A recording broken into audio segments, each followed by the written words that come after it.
오늘도 주의 말씀이 여러분 심령에 평안이 되기를 주의 이름으로 축원합니다. 여러분, 우리 인간의 능력이 참으로 무한하고 대단한 것 같습니다.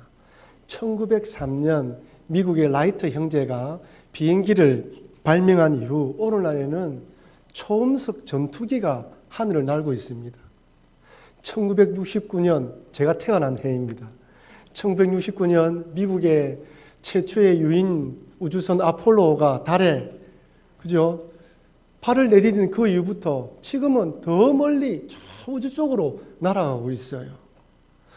옛날에는 저 바다, 심해는 인간이 근접할 수 없는 곳이었습니다.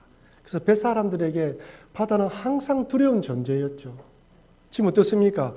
잠수함으로 저 바다 깊은 곳에 들어가서 그 생물들이 어떻게 살고니 탐사하고 있습니다. 옛날에는 그 병에 걸리면 누구든지 다 죽었는데 죽기만 기다려야 했는데 지금은 이게 치료약이 개발되어서 더 이상 불치병이 아니라 착한 병이 된 그런 병도 있습니다. 물론 그렇다고 모든 병에 치료되는 치료약이 발견되었다고 말씀드리는 것은 아닙니다. 분명 과학과 의료기술의 발달로 이전과 비교했을 때 지금 우리의 삶이 한층 더 윤택하고 삶의 질이 좋아진 것은 사실입니다. 하지만 그럼에도 불구하고 인간은 여전히 한계를 가지고 있습니다. 아무리 발전하고 발달되었다 할지라도 한계, 어떤 난관을 부딪혔을 때 그 난관을 극복하지 못하는 연약한 존재라는 것이죠. 뭔가 대단한 것처럼 보이지만 옆에서 가까이 보면 어떻습니까? 아픔이 있고 우울한 부분도 있고 연약한 부분도 있고 상처를 가지고 있는 그나 나나 똑같은 연약한 존재라는 것입니다. 여러분, 어릴 때 아버지는 어떻습니까? 슈퍼맨이에요. 고치지 못하는 것이 없고 모르는 것이 없고 물어보면 척척 박사입니다. 하지만 조금만 시간이 지나면 아버지도 아는 것보다 모르는 것이 훨씬 많고 할 수 있는 것보다 하지 못하는 것이 훨씬 많다는 것을 알게 되는 것이죠. 조금만 더 나이 들면 어떻게 됩니까? 자녀가 가르쳐줘야 돼요. 요즘 TV 틀기도 쉽지가 않죠. 리모컨이 한두 개가 아닙니다. 어떤 리모컨을 사용해야 할지 모를 정도입니다. 우리는 지난 3주간의 말씀을 통해 참 인간이 얼마나 나약하고 연약한 존재인가를 절실하게 깨닫게 되었습니다. 강풍이 몰아치는 호수에서는 그 아무리 유능하고 또한 재능이 있는 뱃사람인 어부 출신인 제자들이 아무런 능력을 발휘하지 못했어요. 뱃사람의 경력이, 뱃사람의 경험이 몰아치는 강풍 가운데에서는 소용이 없었습니다.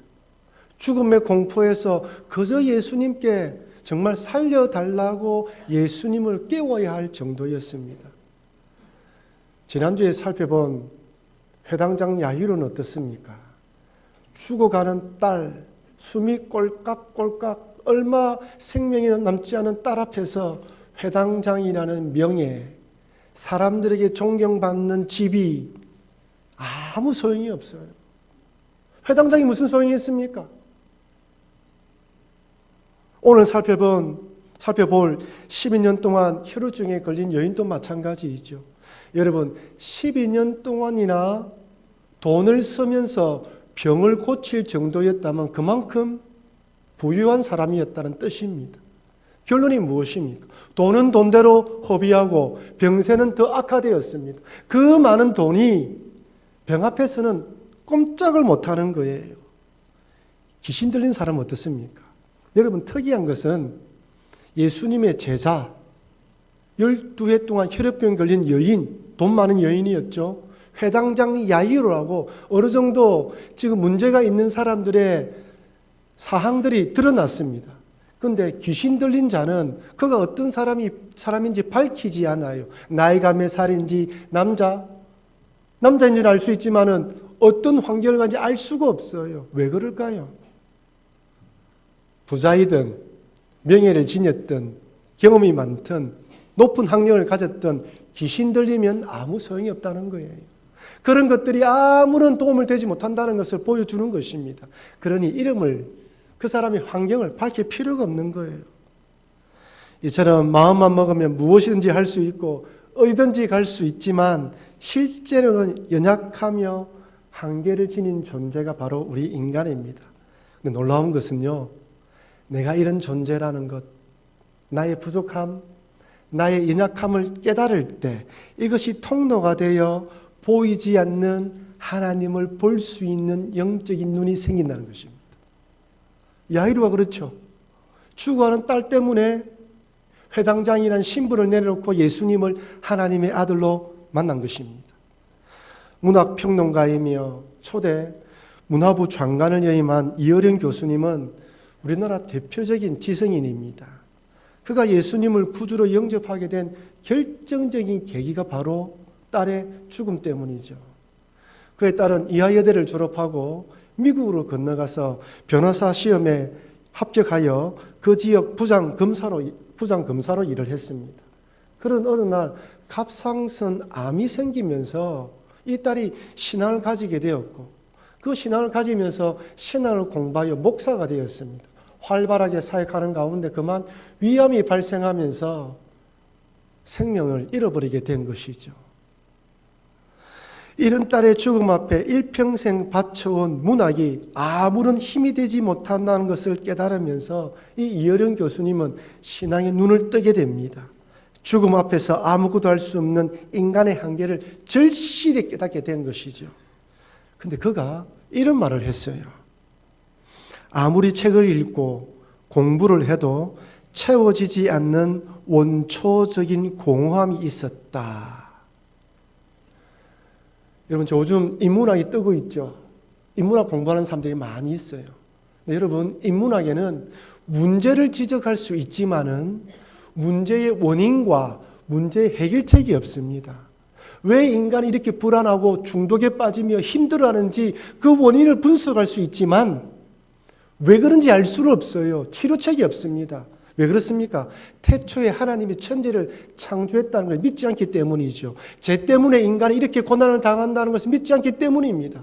아울러 예수 그리스도를 구주로 믿어 구원받아야지만 모든 것에서 해방된다는 이 해답을 발견하지 못하기 때문에 그들의 책을 읽어보면 답이 없어요. 이어령 교수님이 아무리 책을 읽고 공부를 해도 채워지지 않는 원초적인 공허함, 학문을 하는 자, 하나님 없이 지식을 깨달은 자들이 가지고 있는 근본적인 공허함이 있는 것입니다. 이어령 교수님은 딸의 죽음 앞에, 이 공허함 앞에 하나님께 무릎을 꿇고 예수 그리스도를 구주로 믿고 세례를 받은 것입니다. 이런 한계가 있는 인간, 스스로의 문제를 해결할 수 없는 인간들을 구원하기 위해 하나님의 아들 예수님께서 이 땅에 오셨습니다. 비록 세상적으로 보았을 때는 목수의 아들이었지만 근위 있는 말씀을 선포하시고 능력과 기사를 행했습니다. 바람과 물결을 꾸짖어 잠잠케 하시고 귀신을 꾸짖어 쫓아내시고 죽었던 아이를 일으켜 세우시고 옷자락이라도 만지니까 예수님의 능력이 빠져나가서 치료받게 만들었습니다.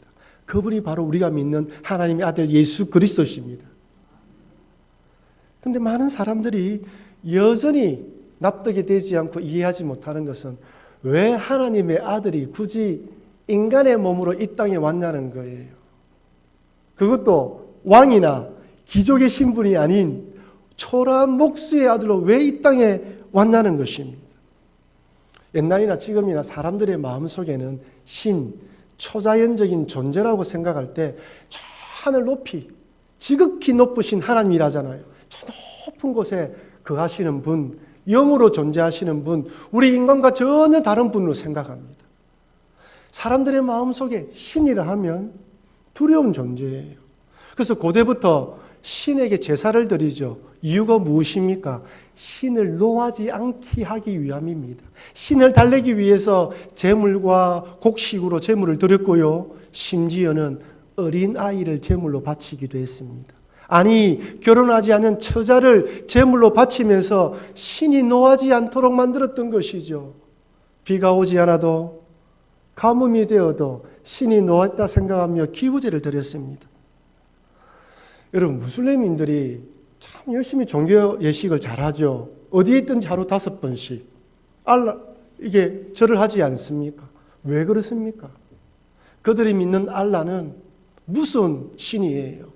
알라의 뜻대로, 알라가 원하는 대로, 알라가 가르치는 대로 하지 않으면 벌을 주는 그런 신이기 때문에 의무적으로 하는 것입니다. 이에 반해서 우리가 믿는 하나님은 사랑의 하나님입니다. 그래서 이슬람 문화권에서 선교하시는 선교사님들은 모슬림인들에게 우리 하나님은 사랑의 하나님이라는 것을 계속해서 강조합니다. 그 사랑의 하나님이 우리를 얼마나 사랑하시는지 그 증거로 인간의 몸을 입고 이 땅에 오셨다는 거예요. 그것도 왕의 자손이 아니라, 귀족의 자녀가 아니라 평범한 인간의 몸으로 오셔서 우리 인간이 당하는 고통과 괴로움과 아픔을 돌아가실 때까지 친히 경험하셨기 때문에 우리를 잘 아신다고 말씀합니다. 한번 보십시오. 예수님께서는 목수의 아들이지만 근위 있는 말씀과 이적과 기적을 행했습니다.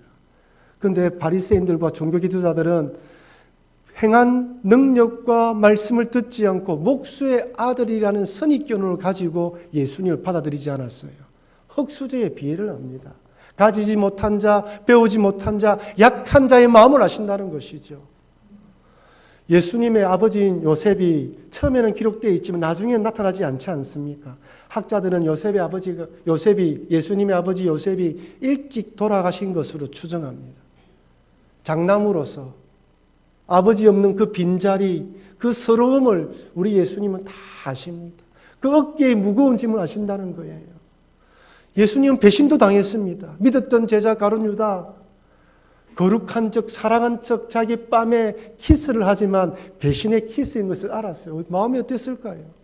고통도 압니다. 십자가에 못에 박힐 때 그 고통, 살이 찢어지고 신경이 끊어지면서 오는 고통을 아시는 분이에요.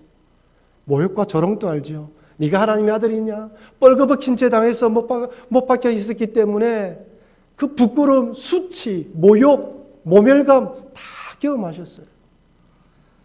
그분이 우리 예수님이십니다. 얼만큼 우리 인간을 사랑하시는지, 우리가 당하는 고통이 무엇인지 영적, 육적, 정신적으로 다 경험을 하신 분이에요. 그렇기 때문에 오늘 본문에 12년 동안 혈우병 걸린 여인을 그냥 지나가지 않으시고 그 여인을 붙들어 세우시고 그 여인을 고쳐주시고 또한 말씀해 주신 것입니다. 오늘 본문을 보면 야이로의 딸을 고쳐주시기 위해 밭부에 걸음을 옮기시는 예수님의 옷자락을 만지는 여인이 등장합니다. 누가복음 8장 43절 같이 읽겠습니다. 이에 12회를 혈루증으로 앓는 중에 아무에게도 고침을 받지 못하던 여자가 예수의 뒤로 와서 그의 옷가에 손을 대니 혈루증이 즉시 그쳤더라.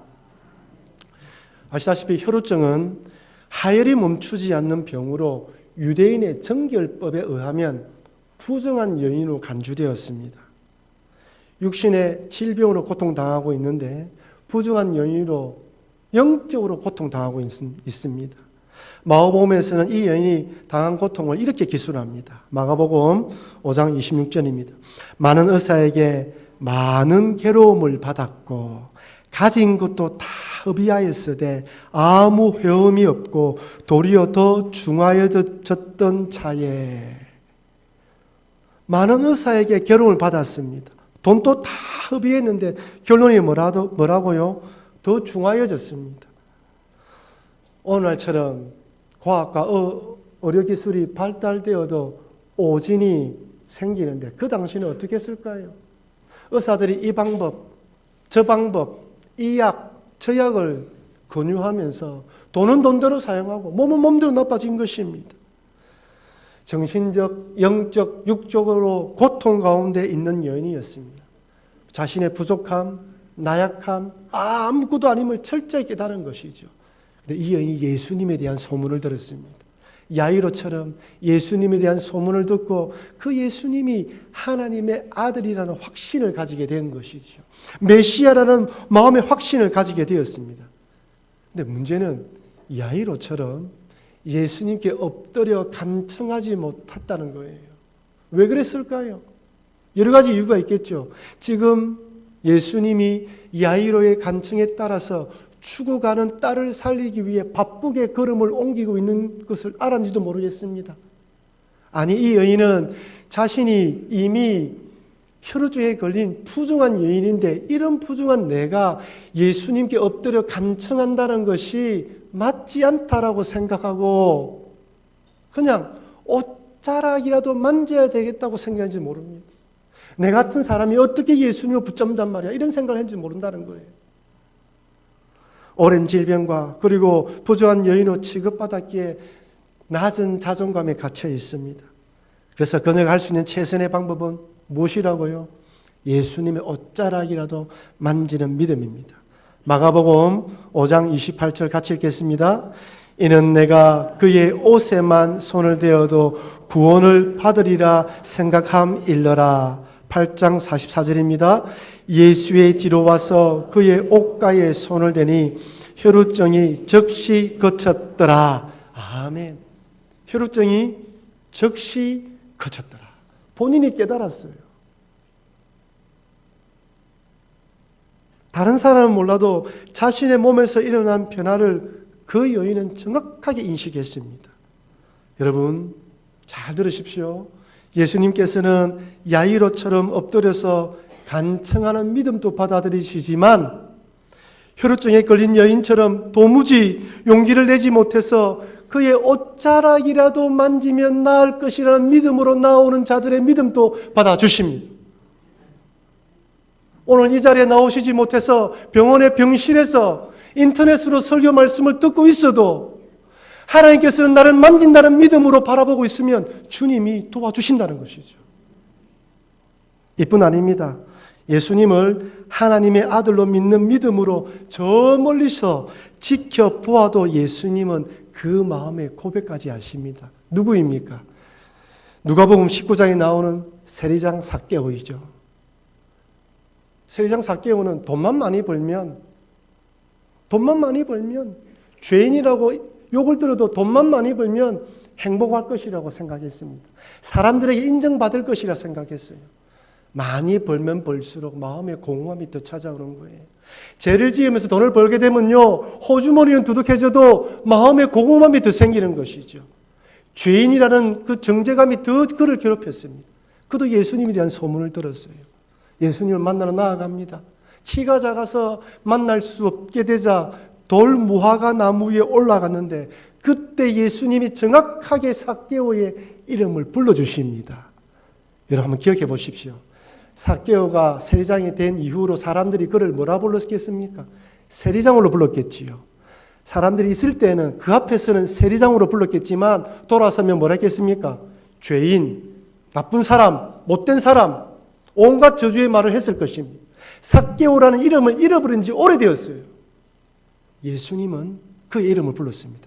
삭개오야, 너는 세리장이 아닌 삭개오다. 예수님은 삭개오의 마음을 알았어요. 비록 나무 위에 있었지만 그가 어떤 마음으로 나무 위에 올라간지 알았다는 것입니다.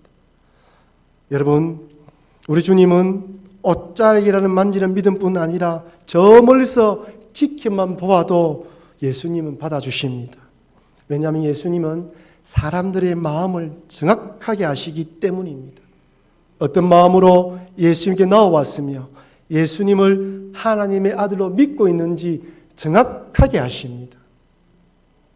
그럼 혹시 오늘 이 자리에 나오신 분들 가운데에 지난 한 주간 동안 이런저런 일로 힘든 마음, 주님께 죄송한 마음, 부끄러운 마음으로 나왔다 할지라도 참 이 여인처럼 주님, 저는 주 옆에 간청하지 못하지만 옷자락이라도 만지는 믿음으로, 아니 삭개오처럼 저 멀리서 주님이라도 보겠다는 믿음으로 나오셨다면 우리 주님은 여러분들 다 받아주십니다. 우리 주님은 여러분의 마음을 아시는 것이죠. 이렇게 예수님의 옷자락에 손을 댄 여인으로 말미암아 능력이 빠져나간 것을 아시고 예수님께서 가는 길을 멈춥니다. 누가복음 8장 45절 46절 같이 읽어보겠습니다. 예수께서 이르시되 내게 손을 댄 자가 누구냐 하시니 다 아니라 할 때에 베드로가 이르되 주여 무리가 밀려들어 미나이다. 예수께서 이르시되 내게 손을 댄 자가 있도다. 이는 내게서 능력이 나간 줄 알미로다 하신대. 주님은 자신의 능력이 빠져나간 것을 알았습니다. 그렇다면 굳이 누가 손을 대었는지 물어볼 필요가 없잖아요. 여인이 치료는 받았지 않습니까? 가면 됩니다. 우리가 생각하기에 지금 예수님은 어디로 가고 있습니까? 야이로의 죽어가는 딸을 살리러 가고 있습니다. 우리 인간적으로 생각해 볼 때 우선순위가 죽어가는 딸이지 않습니까? 이 여인은 치료는 받았어요. 그렇다면 바삐 걸음을 옮겨서 그 집으로 가야 되는데 예수님 멈춥니다. 더 이상한 것은 예수님은 하나님의 아들이기 때문에 누가 손을 대었는지 정확하게 아시는데 굳이 누가 손을 대었는지 물어보십니다. 왜 그랬을까요? 왜 그랬을까요? 그 여인에게 자신의 신앙을 고백하라는 거예요. 은혜 받았음을 네 입으로 간증하라는 것입니다. 여러분, 신앙은 믿음으로 가슴에 품을 수가 있습니다. 하지만 이 고백을 입으로 고백하는 것이 예배이고, 입으로 고백하는 것이 찬양이고, 입으로 고백하는 것이 간증입니다. 품고 있을 때가 있지만은, 그러나 고백해야 될 때는 고백하는 것이죠. 누구한테요? 하나님의 아들 예수님에게. 예배 드릴 때는 우리 모두가 찬양으로 하나님 높여드리고 예수님을 높여드리는 것입니다. 그럼에도 예수님께서 이렇게 그 여인이 고침받았음에도 불구하고 굳이 멈췄을 필요가 있을까? 그리고 그 여인이 자기가 그렇게 했다고 고백하게 됩니다. 과연 예수님은 왜 굳이 멈춰 섰을까요? 세 가지 이유가 있습니다. 첫 번째는 치유뿐 아니라 구원까지 받았음을 확신시키기 위해서입니다. 누가복음 8장 48절 말씀을 같이 읽어보겠습니다. 예수께서 이르시되 따라 내 믿음이 너를 구원하였으니 평안히 가라 하시더라. 여인은 단순히 예수님으로 치료함을 받기 원했지만 예수님은 그 여인이 구원받기 원했습니다. 우리들은 단순히 이 현재의 문제, 물질, 인간관계 여러 가지 문제들만 해결받기 원하지만 예수님은 근본적인 문제, 구원의 문제가 해결받기 원하십니다. 이것이 예수님의 우선 사역입니다. 구원의 문제가 해결되지 않으면요, 우리 앞에 다가오는 여러 문제들이 해결된다 할지라도 또다시 그 문제가 찾아옵니다. 그 근본적인 문제를 해결하기 원하시는 것이죠. 그래서 가는 길을 멈추고 그 여인에게 너 병 났을 뿐 아니라 어떻다고요? 구원까지 받았다고 말씀해 주는 것입니다. 제가 이렇게 말씀드리면 어떤 분은 목사님, 여인이 자신의 죄를 고백하지도 않았는데 왜 예수님께서 구원받았음을 선포하십니까? 라고 질문하시는 분도 계실 거예요. 네, 여러분 보십시오. 그 여인이 예수님 앞에 자기라고 고백하고 또한 자기가 부정한 여인으로서 간청하지 못하고 옷자락이라도 만지면 나을 것이라는 이 믿음 안에 이미 신앙 고백이 담겨 있는 것입니다. 주님은 이 여인의 이 말이 아니라 행함으로 인한 신앙 고백을 받아들이면서 너의 병뿐만 아니라 너의 죄도 용서받았다, 구원받았다는 것을 인식시켜 주는 것이죠. 두 번째는 마음의 상처까지 치료하시기 위해서입니다. 예수님의 능력으로 육신의 질병은 단번에 한순간에 치료받았지만 육신의 병으로 인해 낮아진 자존감, 영적으로 부정한 여인으로 살아왔던 영적인 이런 나약함들은 오랜 시간이 필요합니다. 여러분, 이 곁의 상처는 쉽게 아물어도 마음의 상처는 오래 가지 않습니까? 여러분, 머리가 아프거나 배가 아프면 뭘 드십니까? 진통제를 드시죠. 그렇다면 배가 아플 때 진통제를 먹으면 진통제가 이 배 아픈 이 부위에 직접 효과를 발휘합니까? 아닙니다. 진통제는요, 우리 머리에 진통을 담당하는 기관에 일시적으로 진통을 느끼지 못하게 만들어요. 그러니까 배가 아파도 몸에 근육통이 생겨도 진통제를 먹으면 몸이 아프지 않게 느끼는 것은 머리에 일시적으로 진통을 느끼지 못하게 만드는 것입니다. 그다음 여러분, 제가 질문하겠습니다. 시련을 당하여 괴로운 청년들이나 인간관계로 싸워서 마음이 너무 힘든 상태, 스트레스로 너무 힘들 때 진통제를 먹으면 효과가 있을까요? 효과가 있을까요? 효과가 있습니다. 우리 뇌는 육신이 당하는 아픔이나 정신적으로 당하는 고통을 똑같이 인식해요. 칼로 찔러서 고통을 당하는 고통과 남한테 독한 말, 악한 말을 들어서 마음에 상처 입을 때 당하는 고통을 같이 인식하는 거예요. 그러니 이 여인은 어떻습니까? 혈압병으로 심한 고통 가운데 있으면서도 영적, 정신적으로 힘든 가운데 있었던 것이죠. 그러니 주님이 이 여인이 예수님의 옷자락을 만지면서 어떻습니까? 몸의 병이 회복되었지만 그러나 그 마음까지 회복시켜 주시기 위해서 내가 하나님의 아들로 너의 마음을 안다는 것을 인식시켜 주기 위해서 그 여인을 만나 주신 것입니다. 베드로가 예수님께서 멈춰서서 누가 내 몸에 손을 대었다라고 이야기하자 베드로가 말하기를 예수님, 수많은 사람들이 예수님 몸에 손을 대었는데 누가 손을 대는지 알 수가 있단 말입니까? 라고 이야기를 해요. 그러나 예수님께서는 정확하게 누가 손을 댄 것인지 알고 그 여인을 만나서 이렇게 이야기합니다. 우리 방금 읽었지만 한 번 더 읽겠습니다. 누가복음 8장 48절입니다. 예수께서 이르시되 딸아 내 믿음이 너를 구원하였으니 평안히 가라 하시더라. 아멘. 처음에는 무엇입니까? 내 믿음이 너를 구원하였답니다. 내 믿음이 너를 구원하였으니 이제는 병에서도 죄에서도 구원받은 사람으로 살아가라 말씀하시고 이번에는 평안히 가라는 거예요. 영적으로, 육적으로, 정신적으로 고통당했던 그 모든 것에서 해방되어서 하나님의 아들이 평안히 가라고 이야기하니 평안히 가라고 말씀하시는 것입니다. 우리가 이 땅에 살아가다 보면 수많은 아픔을 당합니다. 나를 알아주지 않고 나의 의도와 다르게 오해하고 편견에 갇혀서 상처를 받기도 합니다. 수많은 일들 가운데 해결되지 않아서 괴로움을 당할 때도 있습니다. 근데 오늘 주님이 우리에게 말씀합니다.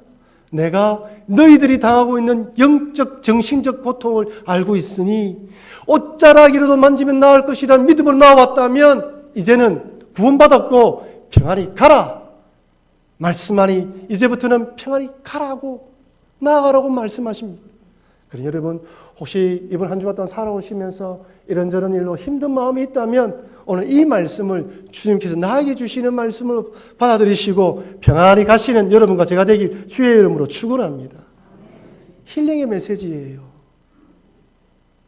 우리 주님만이 평안히 가라 말씀할 수 있습니다. 누가 평안히 가라고 합니까? 여러분 점쟁이가 평안히 가라고 이야기합니까? 여러분의 친구가 평안히 가라 말할 수 있습니까? 저도 여러분에게 평안히 가라고 말할 수 없습니다. 오직 하나님의 아들, 우리가 구주로 믿는 예수 그리스도만이 우리에게 평안히 가라 말씀하십니다. 마지막 세 번째로 하나님의 은혜로 치유되었음을 확신시키기 위해서입니다. 여인은 예수님의 옷자락을 만지는 순간 치료받았음을 확신했어요. 너무나 강렬한 경험입니다.